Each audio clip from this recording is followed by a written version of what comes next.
ये दिल्ली पुलिस नहीं, ढीली पुलिस है, ये कुछ काम नहीं करती है, बल्कि आरोपियों को संरक्षण देती हुई दिखाई देती है। जिस तरीके से एड़ी चोटी का जोर लगा देती है, रेसलर्स भी इसी जगह पे प्रोटेस्ट होगा। मुंबई में, हम होंगे दिल्ली में, हमारे साथ कुछ घटेगा तो भाई क्या सुपरमैन है कि छोड़ के आ जाएगा, बचा लेगा? ये तो ढोंग है। हम महिलाओं को खुद रक्षा के लिए उठना पड़ेगा, एकजुट होना। भी हो महिलाएं, चाहे डॉक्टर की लाइन में हो, चाहे टीचर की लाइन में हो, चाहे किसी फैक्ट्री में हो, चाहे खदान में हो, चाहे खेत में हो, चाहे किसी भी बस्ती या इलाके में हो, वहाँ महिलाओं की सेफ्टी के लिए सरकार को जिम्मेदारी लेनी पड़ेगी। नहीं था, एक ड्यूटी रूम डॉक्टर के लिए नहीं है जहाँ पे उनको 48 से 72 घंटे ड्यूटी करे। हम लोग 24 घंटे ड्यूटी करते थे, अगला डॉक्टर किसी कारण से नहीं आता तो हमें कंटिन्यू करना पड़ता था। कितनी बार हैरेसमेंट का शिकार हुई हूँ, बसों में कितनी बार ना जाने लड़कों से ताने सुनने पड़ते, और हमारी देश की खुद महिलाएं ऐसा कहती है कि लड़की में जिस तरीके से ये जो महिलाएं जो एकदम दबी कुचली और दलित इलाकों से आने वाली जो महिलाएं, उनके लिए न्याय कहाँ है? अभी तो हम एक डॉक्टर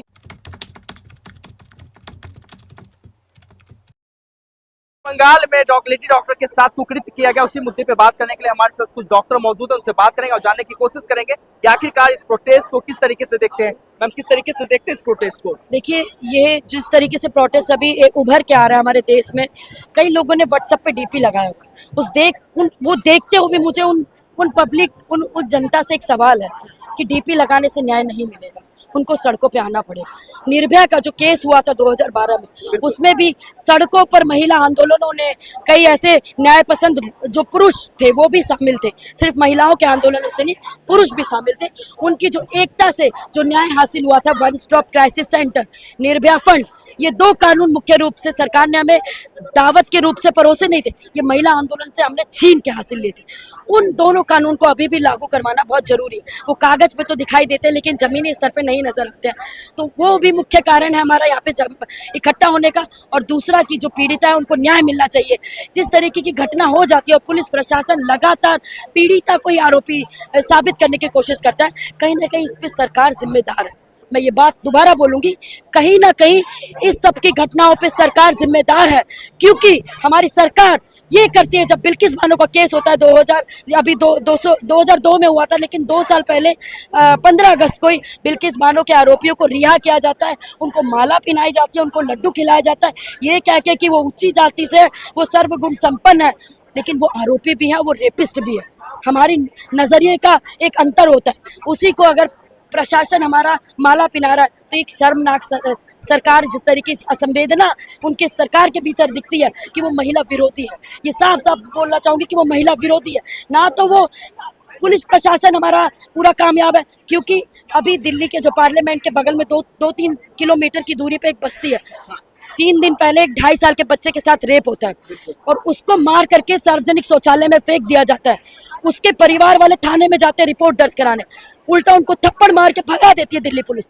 ये दिल्ली पुलिस नहीं, ढीली पुलिस है, ये कुछ काम नहीं करती है, बल्कि आरोपियों को संरक्षण देती हुई दिखाई देती है। जिस तरीके से एड़ी चोटी का जोर लगा देती है, रेसलर्स भी इसी जगह पे प्रोटेस्ट कर रहे थे, जो महिला पहलवान थी। ये तो वो महिलाएं हैं जो देश के लिए सोना लाने वाली महिलाएं, जो नामी महिलाएं।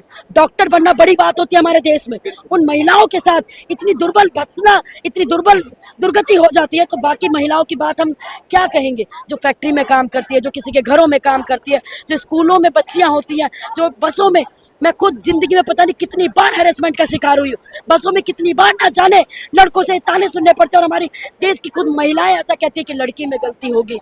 मेरे घर में मेरे भाई ने, मेरे मौसी के लड़के ने मेरे साथ इस तरीके की हरकत करने की कोशिश की, और हम ही को नहीं, शांत रह जाओ, शांत बैठो, हमारे घर की इज्जत। 2 दिन पहले जो है देश जो जश्न आजादी मनाया, क्या आपको लग रहा है कि बेटियां यहाँ आजाद है? बिल्कुल आज़ाद नहीं है। हमारे देश में, आज़ाद देश में खड़े होकर के भी ये बोलते हुए शर्म लगती है कि हम कहाँ से आज़ाद हैं। आज भी महिलाओं के पैरों पे वो बेड़ियाँ बंधी हुई है, जो हम सबको, किसी को दिखाई नहीं देती, लेकिन कहीं ना कहीं उनको खींच के लेके जाती है, पीछा करती है। तो उन बेड़ियों को तोड़ने के लिए हम सभी महिलाओं को एकजुट होना पड़ेगा, लामबंद होना पड़ेगा, क्योंकि जिस तरीके से आने वाले 2 मंडे को रक्षाबंधन है, हम वचन करते हैं कि भाई हमारी रक्षा करेगा। भाई कैसे रक्षा कर लेगा? ना तो राज्य, ना प्रशासन, ना केंद्र, ना कोई भी सरकार, उसके लिए कोई कानून बनने के बाद भी उसका उपाय नहीं निकलता है। भाई होगा मुंबई में, हम होंगे दिल्ली में, हमारे साथ कुछ घटेगा तो भाई क्या सुपरमैन है कि छोड़ के आ जाएगा, बचा लेगा? ये तो ढोंग है।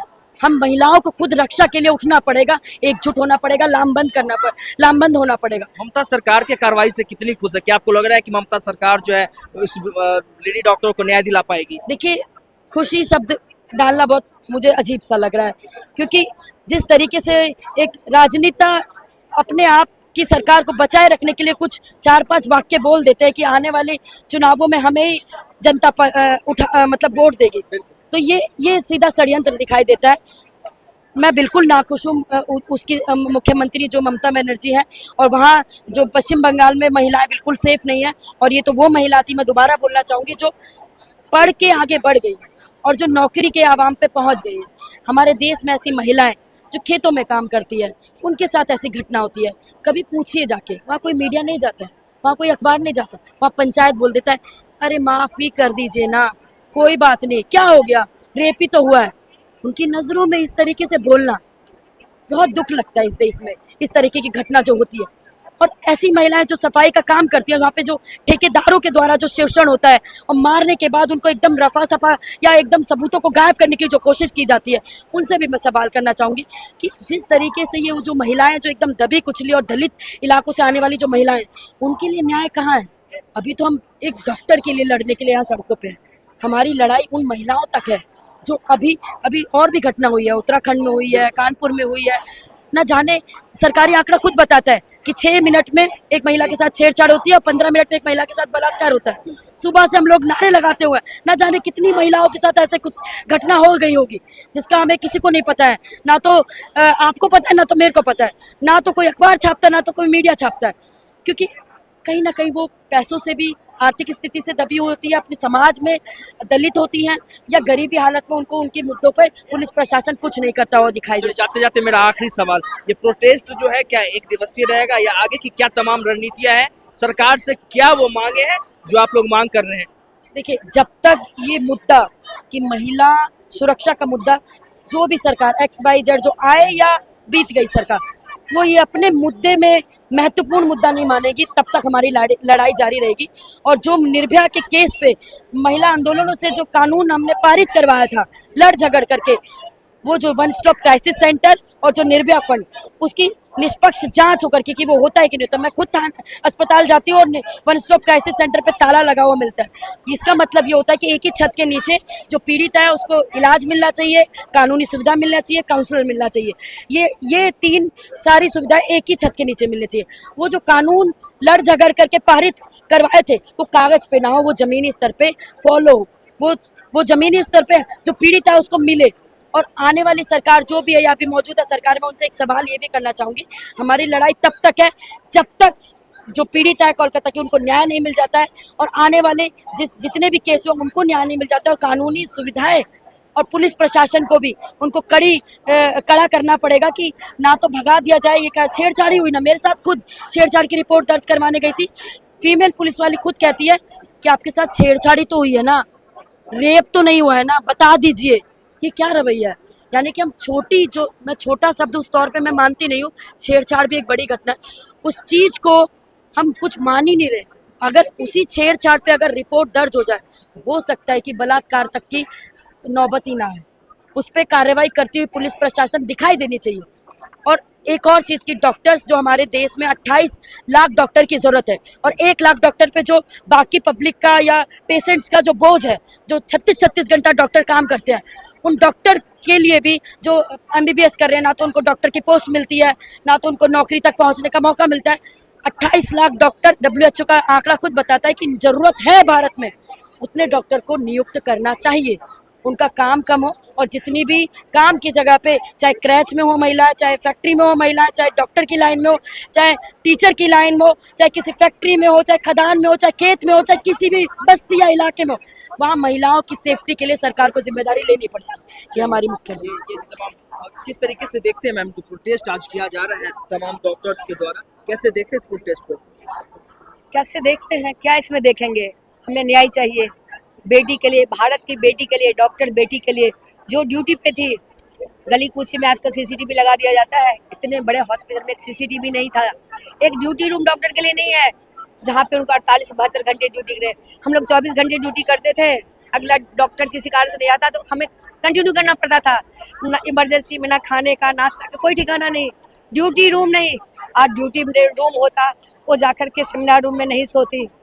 और आपको ये प्लान नहीं लग रहा है कि सेमिनार रूम में अचानक इतने लोग कहाँ से आ गए? सब प्लान था। उसका पीछा किया जा रहा था, क्योंकि वो कोई भी बड़ा चीज़ जो वहाँ हो रहा था उसका पर्दाफाश होने वाला था, जो मैं अपने मुंह से नहीं करना चाहती। आप लोग को खुद ही पता करना पड़ेगा कि क्या ऐसी चीज़ थी जिसमें सारे लोग इन्वॉल्व थे और जो ममता बनर्जी के प्रोटेक्शन से हो रहा था। यही कारण है कि उस बेटी को चित्रा कर दिया गया है। आँख से खून, मुंह से खून। एक निर्भया कांड से भी ज्यादा खतरनाक ये कांड है। एक एक बोन उसके टूटे हुए थे। सोच उस पे क्या गुजरा होगा। आपकी कल बेटी होगी, पूरे देश की बेटी है, कौन ऐसे में पढ़ाएगा। छोटे छोटे बच्चे यहाँ आए हैं, उनकी माओं का क्या हाल है।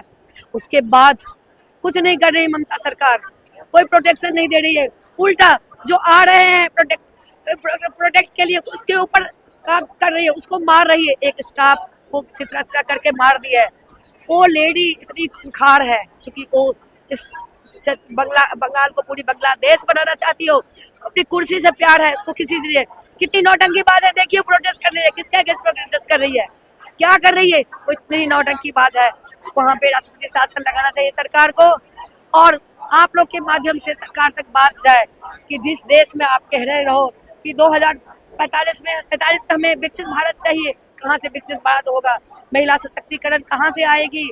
आज 50% से ज्यादा महिलाएं हमारे देश में है, वो कहाँ से सशक्त है। बेटी पढ़ाओ बेटी बचाओ, बेटी को बचाया भी, बेटी को पढ़ाया भी, क्या हुआ। तब भी तो मरी जा रही है एक डॉक्टर बेटी, सोते हुए सेमिनार रूम में, हॉस्पिटल में, वहाँ भी सेफ नहीं है। तो यहाँ कहाँ से हम सेफ होंगे। ये निर्भया कांड से ज्यादा दर्दनाक है। फिर से तीसरा निर्भया कांड होगा यदि आपने प्रोटेक्शन नहीं दिया। सरकार को चाहिए हमारे प्रोटेक्शन एक्ट हर दिन। अब देखिए जीटीबी में होता है, कोई भी घुस जाता है, डॉक्टर से मारपीट। केरला में हुआ मारपीट, ये कोई रेप कांड ही नहीं है, वैसे भी मारपीट होता है। हम लोग ओपीडी में बैठ के डरते हैं। सुरक्षा जरूरी है, डॉक्टर की सुरक्षा बहुत जरूरी है। डॉक्टर सबकी सुरक्षा है। डॉक्टर आपकी लाइफ को सेव करने गया है। वो यदि वो डरा हुआ है, क्या आपको मेडिसिन लेके देगा, क्या सेव करेगा। ऑपरेशन कर रहा है और ब्लीडिंग हो रही तो डर रहा है कि कहीं ब्लीडिंग होकर पेशेंट खत्म हो जाएगा, अभी 400 लोग आ जाएंगे, क्योंकि उसके पास सुरक्षा नहीं है, सीसीटीवी नहीं है। कोई गार्ड बैठा हुआ तो वहाँ पे बूढ़ा गार्ड बैठा हुआ क्या कर लेगा 400 आदमी का। सेफ्टी सुरक्षा कुछ भी नहीं है।